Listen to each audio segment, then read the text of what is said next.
오늘 우리를 깨끗하게 하시고 자유하게 하신 그 놀라운 주님의 은혜 가운데, 그 복음의 능력 가운데 온전히 거하는 우리 모두가 다 될 수 있기를 예수님의 이름으로 축원합니다. 오늘 이제 갈라디아서 2장 1절부터 10절까지의 말씀을 우리가 함께 읽었습니다. 이 갈라디아서 2장 1절부터 10절까지 말씀은 이제 지난 장에서 갈라디아서 1장 이제 11절부터 쭉 이어지는 이야기입니다. 그 바울이 어떠한 일들을 겪었는지 자기 경험에 대한 일종의 뭐라고 할까, 자전적인 이제 그런 이야기입니다. 이 이야기들을 가만히 보면은 어떤 생각이 드세요? 이런 일들이 바울에게 있었구나 라는 정도로 보통 우리가 읽고 넘어가게 되죠. 이 내용들이 과연 오늘을 살아가고 있는 우리에게 어떠한 연관이 있느냐, 무슨 상관이 있냐라는 거죠. 사실 바울이 겪었던 이 이야기가 오늘을 살아가는 우리에게 별 상관이 없는 것처럼 느껴지지만, 사실 이 내용들을 하나하나 살펴보면 우리가 살아가고 있는 지금 삶과 참 밀접한 연관이 있는 말씀이다라는 생각이 들어요. 왜냐하면 결국 이 이야기들, 내 자신이 겪었던 이야기를 갈라디아 교회 성도들에게 편지를 써서 보내면서 무슨 얘기를 하고 싶으냐는 거예요.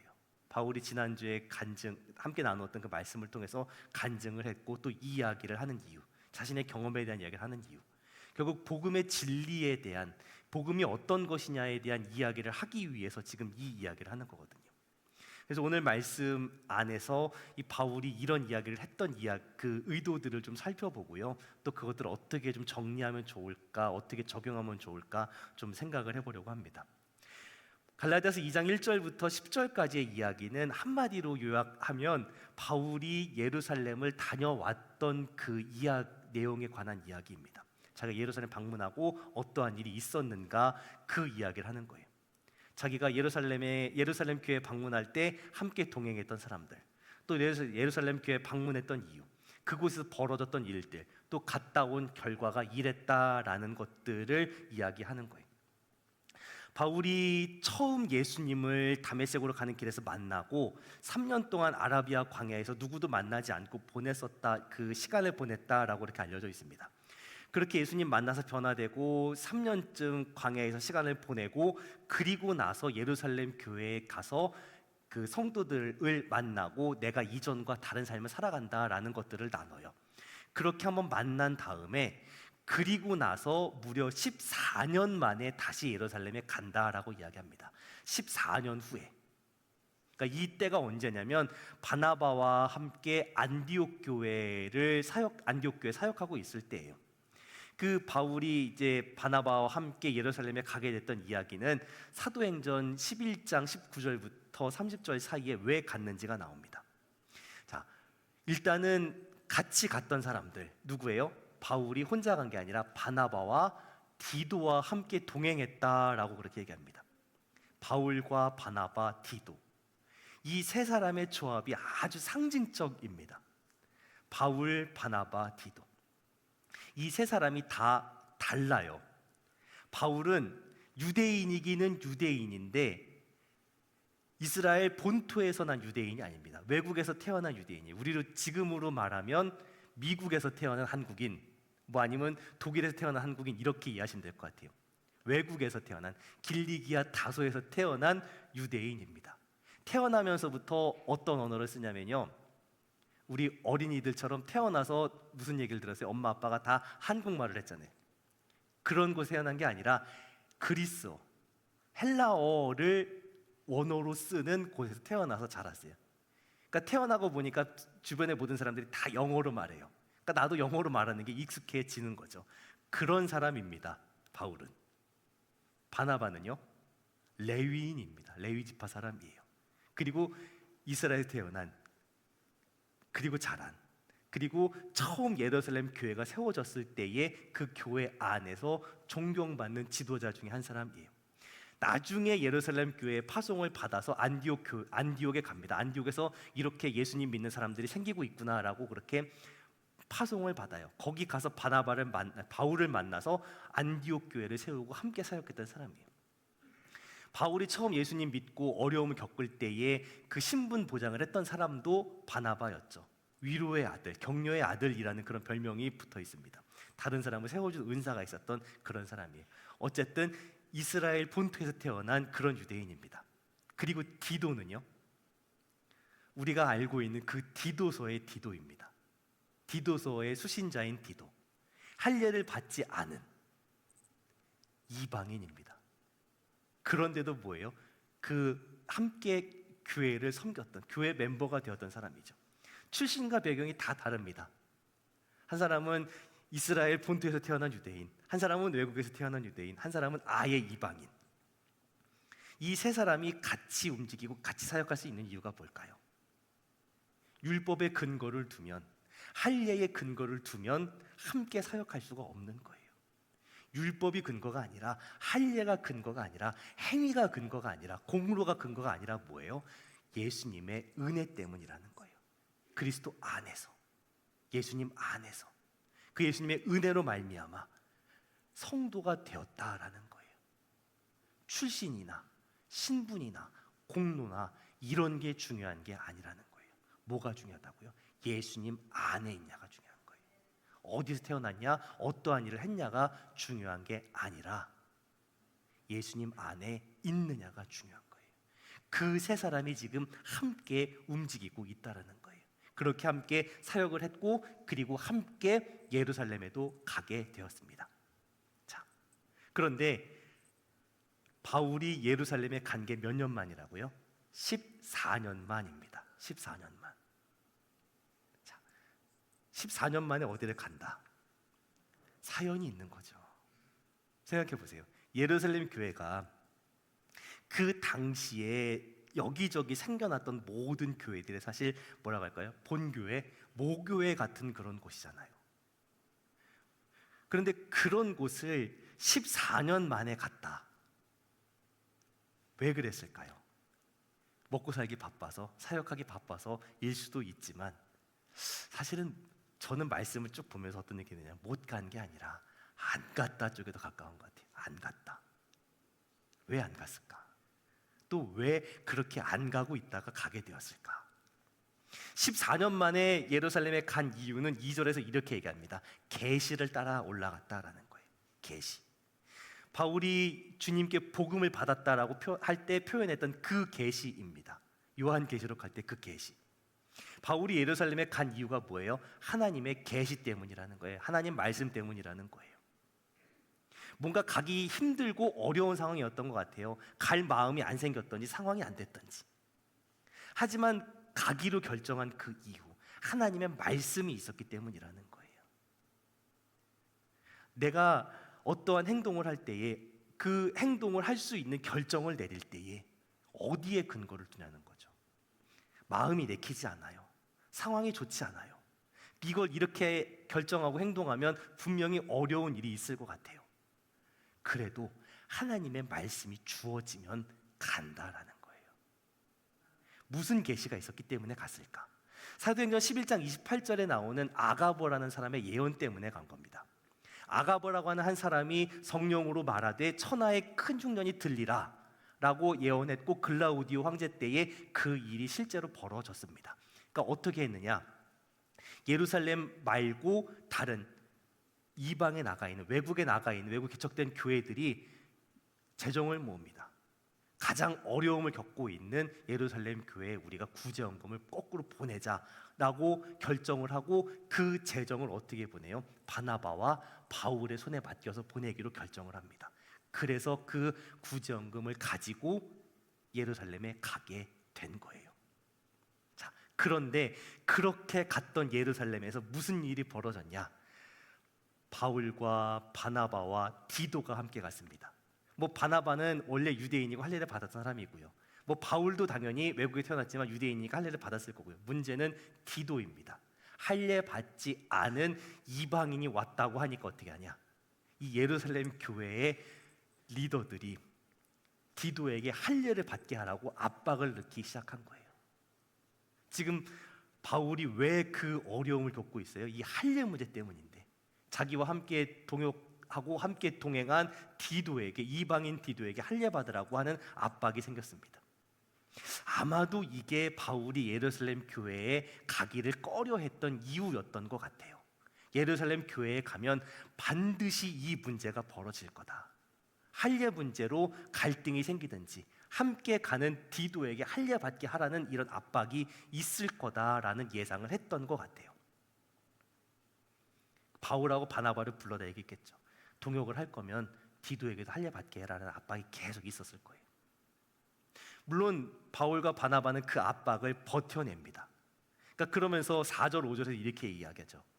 가만히 들어온 형제들 때문이라.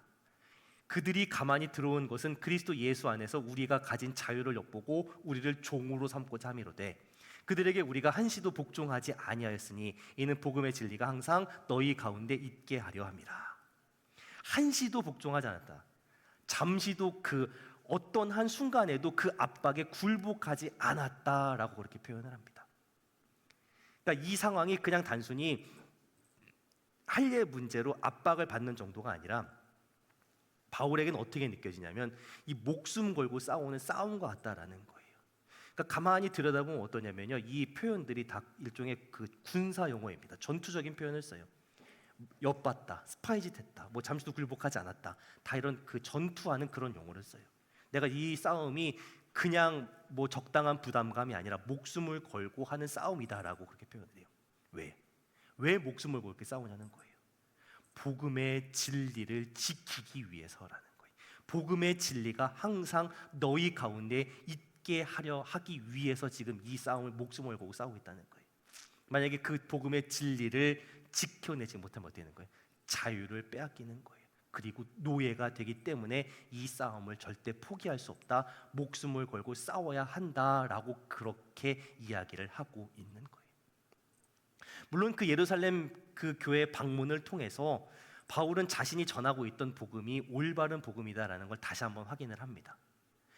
그래서 왜 내가 이방 사람들에게 복음을 전하는가, 그리고 왜 이방 사람들에게 할례를 받지 않게 하는가, 그런 이야기들을 예루살렘 교회 유력한 자들, 지도자들에게 이렇게 다 개인적으로 만나서 얘기를 했다라고 그렇게 2절에 설명을 하죠. 그리고 뭐라고 결론이 났냐면 7절 8절에서요, 내가 무할례자에게 복음 전함을 맡은 것이 베드로가 할례자에게 맡은 것과 같은 것이라고 그렇게 이야기합니다. 그러니까 내가 어디 가서 복음을 전하는 게, 이방 사람들에게 복음 전하는 게 베드로가 유대인들 중심으로 복음 전하는 거고 똑같다라는 얘기예요. 확인을 받았다는 거예요. 누구에게요? 기둥같이 여기는 예루살렘 교회의 새 그 지도자인 야고보와 베드로와 요한과 함께 이야기를 했고 모든 복음의 내용을 확인을 했다는 거예요. 그러니까 어떻게 해요? 야고보와 베드로와 요한이 나에게 준 은혜를 알므로 나와 바나바에게 친교의 악수를 했다라고 그렇게 얘기해요. 친교의 악수. 정확하게 얘기하면요, 친교의 오른손을 내밀었다예요. 오른손을 내밀어 친교의 악수를 했다. 만약에 여기서 의견이 안 맞았으면요, 복음에 대한 뭐 성향이나 해석이나 이런 것이 아니라 복음에 대한 것이 안 맞았으면요, 거기서 갈라 쓰는 겁니다. 오른손을 내밀고 서로를 인정했다는 거예요. 다만 베드로는 이렇게 유대인들에게 할례를 받은 사람들을 중심으로 이제 사역할 사람으로, 또 바울은 이방 사람들에게 할례받지 않은 사람들에게 복음 전하는 사도로 세워졌다라고 서로 인정을 합니다. 그러니까 주 대상이 이렇게 차이가 있을 뿐이지, 각자의 부르심과 은사에 따라서 누구는 예를 들면요, 젊은 사람들에게, 누구는 나이 든 분들에게, 누구는 뭐 이방 사람, 외국인 노동자들에게 이렇게 복음 전하는 게 좀 중심으로 하자라고 확인을 한 거지, 갈라선 게 아니라는 거예요. 그리고 어떤 얘기를 하냐면, 왜 갔어요? 흉년 때문에 구제헌금 전하러 갔잖아요. 근데 계속 이렇게 힘든 사람들이 있다는 거예요. 가난한 사람들이 계속 있을 거다, 이 흉년 때문에. 그러니까 이 사람들을 돕자, 이 일을 함께 하자라고 하는 그 결론을 맺어요. 10절에서요. 가난한 사람 기억해달라. 바울도 그렇게 대답하죠. 나는 원래부터 그 얘기 계속했다. 흉년 때문이 아니더라도 가난한 사람들이 있었다면 이렇게 도와주는 그런 구제사역을 계속 해왔다. 그렇게 하는 걸로 이제 매듭을 져요. 솔직히 불편한 관계거든요. 가서 예상했던 대로 할례 문제가 불거졌고 예루살렘 교회 지도자들이 뭐 직접적이든 간접적이든 어쨌든 디도에게 할례 받으라고 강요를 했고, 아마 그래서 좀 껄끄럽고 불편한 어색한 그런 관계가 됐을 수도 있어요. 근데 어떻게 해요?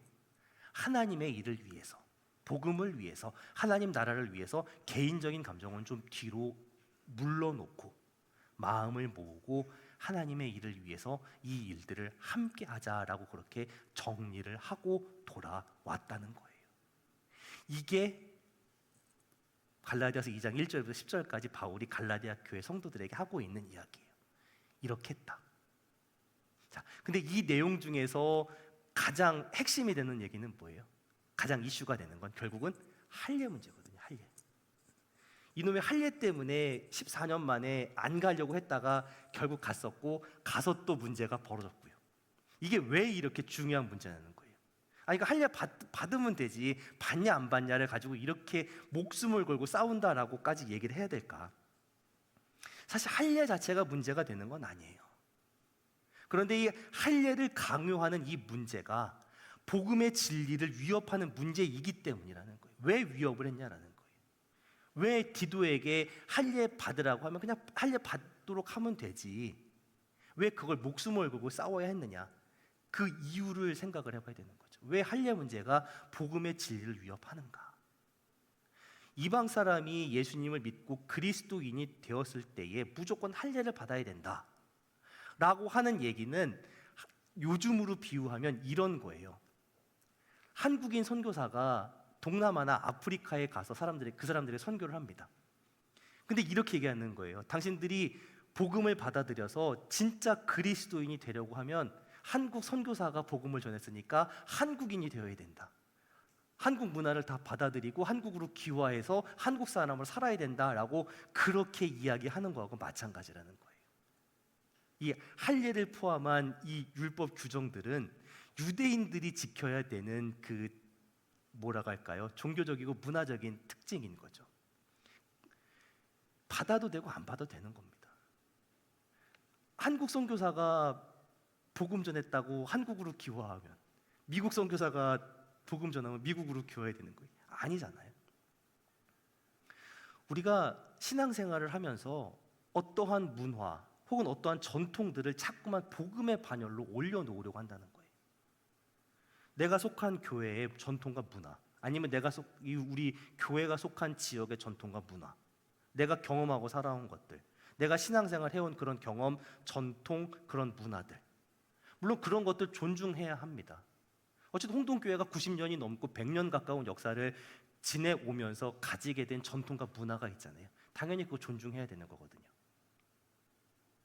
그런데 그게 복음과 같이 절대적인 것이냐? 그건 아니라는 거예요. 혹시라도 복음의 진리보다 우리가 가지고 있는 그런 경험이나 문화나 전통 이런 것들이 앞서가려고 한다면 우리는 그건 분명히 조심해야 되거든요. 주의해야 합니다. 그런 것들을 특히나 새롭게 신앙생활하는 분들에게, 또 젊은 세대들에게 이야기해 줄 필요는 있지만, 우리 교회는 이런 전통과 이런 문화를 가지고 있다라고 이야기해 줘야 되지만, 그것이 전부이고 그것이 진리인 것처럼 강요하면 안 되는 거예요. 복음 위에 자꾸 뭔가를 더하려고 하면 복음이 주는 그 은혜를, 그 자유를 빼앗아 버리게 되는 거예요. 예수님께서 우리에게 주신 그 복음은요, 자유를 주십니다. 주의 영이 계신 곳에는 자유함이 있는 거예요. 근데 가짜 복음은요, 자꾸 우리를 올가맵니다. 자유를 빼앗고 종으로 만들려고 해요. 복음은요, 우리에게 문화적인 자유를 주십니다. 가짜 복음은 그래요. 어떠한 규칙을 줍니다. 당장 눈에 보이는, 당장 지킬 수 있는 그런 규칙, 그런 것들을 제시하고 그걸 가지고 통제하려고 합니다. 제가 중고등부 시절에는 그 이어폰 딱 이렇게 뺐을 때 그 찬양 안 나온다, 뭐 이제 가수들 노래 나온다, 큰일 났습니다. 무슨 노래 듣지 마라, 누구 노래 듣지 마라, 메탈 듣지 마라, 뭐 듣지 마라, 옷 그렇게 입지 마라, 귀 뚫지 마라, 문신하지 마라, 상세한 규칙들이 나와요. 그리고 그걸 지키지 못하면 구원 못 받을 것처럼 그렇게 위협합니다. 물론 저도 나이가 들어서 그런지 좀 너무 이렇게 헐벗고 다니고 너무 많이 뚫고 다니고 많이 매달고 다니고 그런 건 안 했으면 좋겠어요. 근데 그게 복음은 아닙니다. 하든 안 하든 구원받는데 문제 없어요. 근데 자꾸 그런 것들 어떻게 해요? 복음의 수준으로 자꾸 올려놓으려고 한단 말이에요. 그럼 어떻게 돼요? 묶이는 거죠. 우리 젊은 친구들 그럼 다 도망가게 되는 거예요. 그런 자유함이 사라지는 거죠.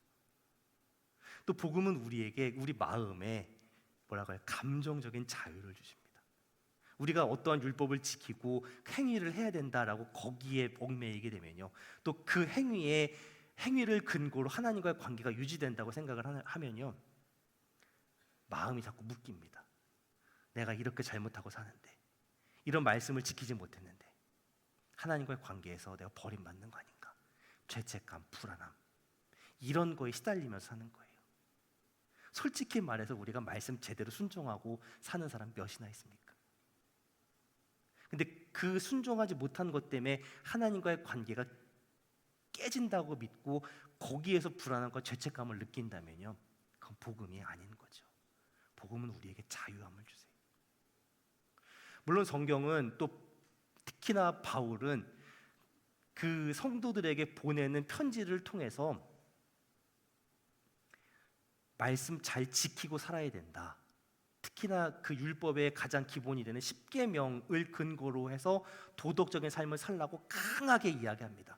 거짓말하면 안 된다, 도둑질하면 안 된다, 음행하면 안 된다, 이런 얘기들 아주 강하게 얘기해요. 그런데 그걸 지켜야 구원받을 수 있기 때문에 지켜야 된다고 얘기하는 게 아닙니다. 왜 지켜야 되느냐? 예수님 믿기 이전과는 삶이 달라져야 되기 때문에 그런 거예요. 우리가 예수님 믿기 전이나 믿고 나서나 라이프 스타일이 똑같다, 이건 문제가 있는 거죠. 예수님 믿게 되었으면 당연히 삶이 바뀌는 겁니다. 왜요? 하나님의 은혜를 체험했잖아요. 하나님의 은혜가 뭔지를 알잖아요. 그럼 그 은혜 체험한 사람으로서 당연히 그 말씀을 지키고 사는 거죠.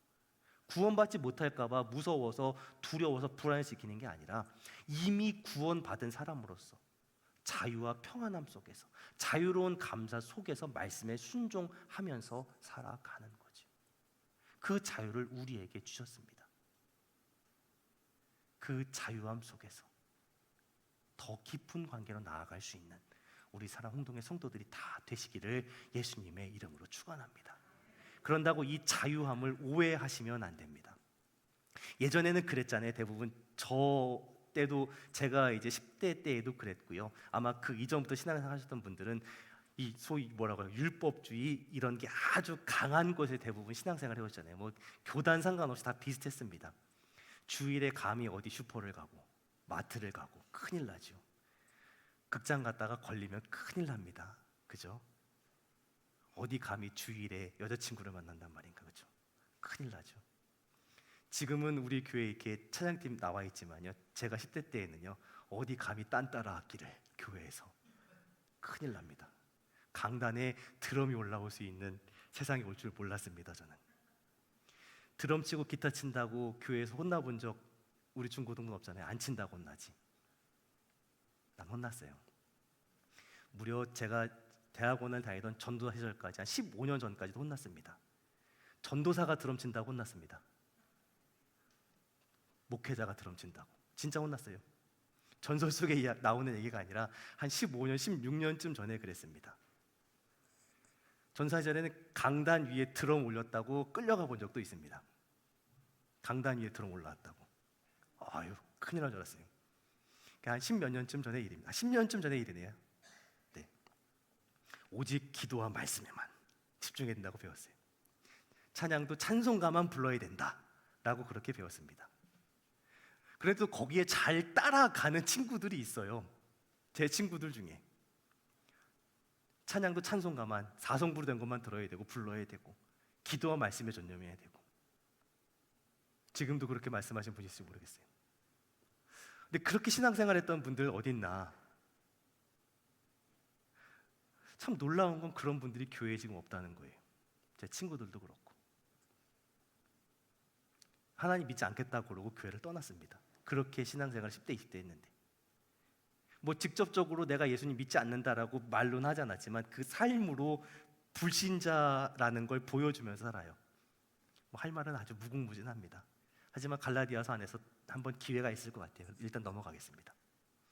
이런 문제가 있다 보니까 어떻게 되냐면요, 그렇게 되지 않으려고 이 복음을 문화 아래에 놓으려고 합니다. 그러니까 상대화, 상황화 시키는 거예요. 그러니까 이 복음을 들어야 되는 사람에게 반대로 맞춰주려고 합니다. 근데 너무 맞춰줘요. 너무 맞춰주니까 어디까지 맞춰주냐? 성경에 나오는 이야기들, 홍해가 갈라지고 예수님께서 오병 물고기 2마리로 이제 5천 명을 먹이셨다, 이런 이야기를 못 믿는다 그러면 그 이야기를 안 합니다. 빼버려요.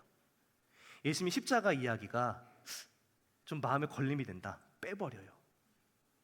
그 보혈의 능력이 걸림이 된다, 빼버립니다. 부활의 이야기를 믿지 못하겠다, 빼버려요.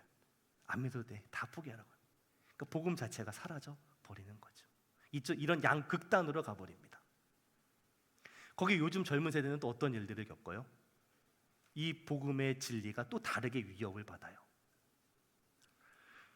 예전에도 그랬지만 지금 아마 젊은 세대들은 더 많이 느낄 거예요. 사람을 정말 차별합니다. 대놓고 차별합니다. 자격으로, 조건으로, 아니면 성별로. 이 사람이 얼마나 공부 잘하냐 못했냐 가지고 차별해요. 그런 걸 가지고 평가를 받고 차별당하는 세상을 살아갑니다. 문제는 뭐 예전이나 지금이나 평가는 다 받았죠.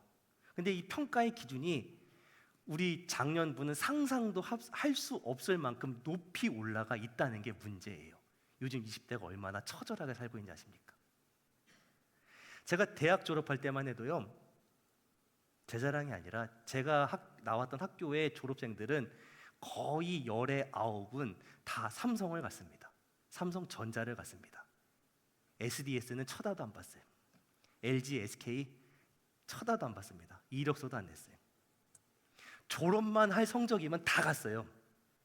저처럼 졸업 안 될 것 같은 사람들이나 뭐 SK, LG 뭐 아니면 삼성에서 이런 데 가는 거지.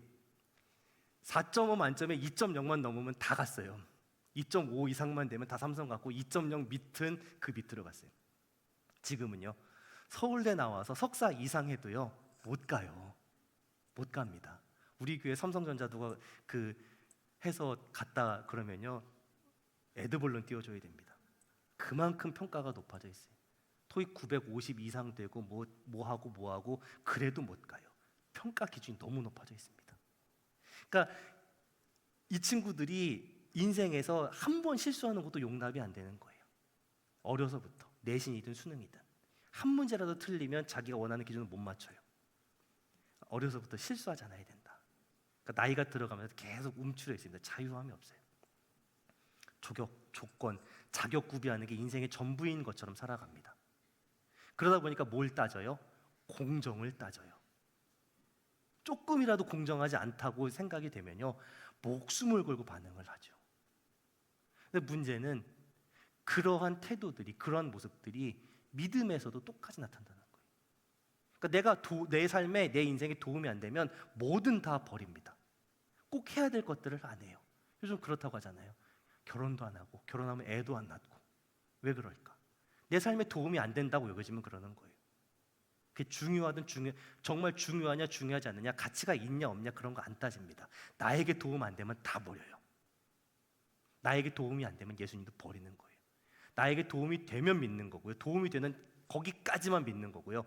그 이상은 믿지 않아요. 예수님 믿는 게 나에게 도움되지 않는다라고 여겨지면요 10년 믿으냐 20년 상관없어요. 그냥 버려버립니다. 그런 세상이죠. 그런 시대, 그런 세대입니다. 그런 세상 속에, 그런 시대와 그런 세대 속에 하나님 나라에 대해서 말씀하세요. 하나님 나라, 조건과 자격이 다스리는 나라가 아니라 예수님의 그 공로로, 그 은혜로 값없이 주시는 그 복을 받는 세상이라고 말씀하세요. 이 세상 속에 그런 하나님 나라를 선포하십니다. 그 하나님 나라가 내 것이라고, 우리의 것이라고 이미 주셨다는 거예요. 그걸 받아들일 때의 자유함을 누리고 살아갈 수 있는 거죠. 근데 우린 자꾸만 어떻게 살고 싶어요? 그 은혜를 누리고 살기보다는 나만 잘난, 나만 잘 되는, 나만 앞서가고 싶은 그런 마음을 가지고 살잖아요. 근데 그 마음이 우리를 자유하게 하던가요? 아니잖아요. 우리를 도리어 더 올가매게 만들잖아요. 내가 남들보다 잘해야 된다. 남들에게 인정받아야 된다.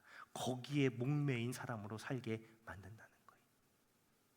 우리에게 주신 이 복음, 이 은혜의 복음, 자유의 복음은요, 우리가 조건이나 자격이나 공로나 이런 것과 상관없이 우리를 사랑하시는 하나님에 대해 말씀하시는 거죠.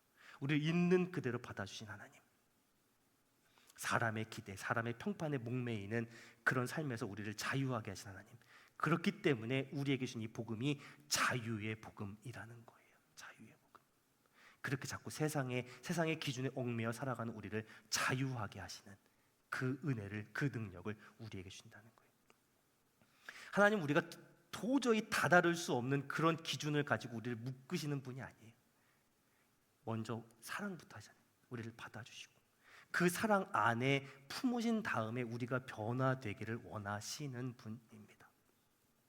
근데 우리는 그 자유의 복음이 우리에게 주어져 있음에도 뭐예요? 쉽게 누리고 살지를 못하잖아요. 아, 그렇지, 내가 그 은혜 가운데 자유하게 살아야지 라고 생각해 놓고 예배 끝나고 나가면 오후부터 바로 또 우린 세상의 기준에 얽매이는 그런 삶을 살아가게 되겠죠.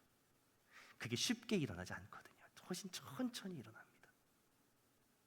그런데 그렇게 할 수 있으려면 어떻게 해야 될까? 특히나 우리 자녀들이, 우리 젊은 세대들이 이 자유의 복음을 누리고 살려면 어떻게 해야 될까?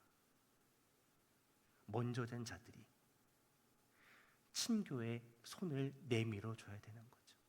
왜 저 사람들이, 젊은 친구들, 우리 자녀들, 왜 우리가 믿었던 대로, 우리가 살아왔던 데 살지 못하냐가 아니라 손을 내밀어 줘야 되는 거예요. 손을 내밀어 줘야 돼요. 하나님께서 우리에게 손 내밀어 줬던 것처럼요. 뭔가 바뀌어져 가는 거예요. 우리가 주먹 꽉 쥐고 있으면요, 자유의 복음을 누리는 이 은혜의 변화는 나타나지 않습니다. 근데 이전과 다른 모습이거든요.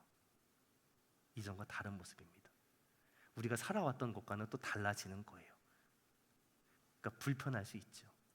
하지만 기꺼이 사랑으로 그렇게 하기로 결단하는 거예요. 믿음과 용기를 가지고. 그렇게 하면 이상한 일이 일어나지 않을까? 안 일어납니다. 그렇죠? 큰 강대상 치우고 악기들이 올라왔어도요, 큰일 일어나지 않았습니다. 뭔가 큰 일이 일어날 거예요. 어떤 일이 일어나냐? 우리가 걱정하는 부정적이고 이상한 일들이 일어나는 게 아니라 하나님께서 이루어 가시는 아름답고 영광스러운 일들이 일어나는 거죠. 우리 자녀들을 통해서. 근데 우리가 그런 것들을 자꾸 막는다면요, 그런 믿음의 공동체는요, 어느 날 소리 소문 없이 사라지게 됩니다. 교회가 왜 없어질까? 왜 사라질까? 시간이 지나면서 도리어 이방 사람들의 교회는 성장해 갔는데, 이 할례 문제에 계속 묶여 있었던 예루살렘 교회는 결국 흔적 없이 사라지거든요. 보수적이고 권위적이만 그런 교회는, 공동체는 사라지게 됩니다. 하지만 이 자유의 복음 안에서 사랑하기로 결정하고 변화되기로 결정하는 공동체는 끝까지 갑니다. 그리고 그 시대에 맞게 하나님께 쓰임 받게 되는 거죠. 우리에게 이 자유를 주신 이 복음의 은혜와 능력 안에서 우리에게 주신 그 사랑을 가지고 내가 이런 자유의 복음을, 은혜를 누리는 사람이 되게 하여 주옵소서. 그렇게 나의 삶이 계속 바뀌어져 가게 하여 주옵소서. 우리 자녀들의 삶이 그렇게 바뀌어질 수 있게 하여 주옵소서. 이 세상이 자격과 공로로 좌지우지되는 세상이 아니라 하나님의 복음으로, 이 자유의 복음으로 변화되는 세상이 되게 하여 주옵소서. 내가 세상 속에서 그렇게 살아가며 세상을 변화시키는 사람 되게 하여 주옵소서. 그렇게 믿음으로 고백하고 결단할 수 있는, 그렇게 이번 한 주를 살아갈 수 있는 우리 사랑 홍동의 성도들 다 되시기를 예수님의 이름으로 축원합니다. 기도하겠습니다. 하나님, 오늘 우리에게 들려주신 이 말씀을 통하여서 이전과 다른 모습으로 이 자유의 복음을 받아들인 자유한 사람으로 살아갈 수 있게 하여 주옵소서. 조건과 자격에 얽매인 그런 노예된 삶이 아니라 하나님 나라의 그 원칙 안에서 예수님의 공로로 정말 은혜를 받아 자유함을 누리는 그런 하나님의 자녀로 살아가는 우리 사랑 홍동의 성도들 다 될 수 있게 하여 주옵소서. 이 복음의 진리를 세상 속에 나타내며 증거하며 살아갈 수 있는 우리 사랑하는 홍동의 성도들 다 될 수 있게 하여 주옵소서. 그런 변화 속에서 한 걸음 한 걸음 주님과 함께 나아갈 수 있는 우리 모두가 될 수 있게 하여 주옵소서. 붙드시며 인도하시며 역사하여 주님께 모든 것 맡겨드리며 예수님의 이름으로 기도합니다. 아멘.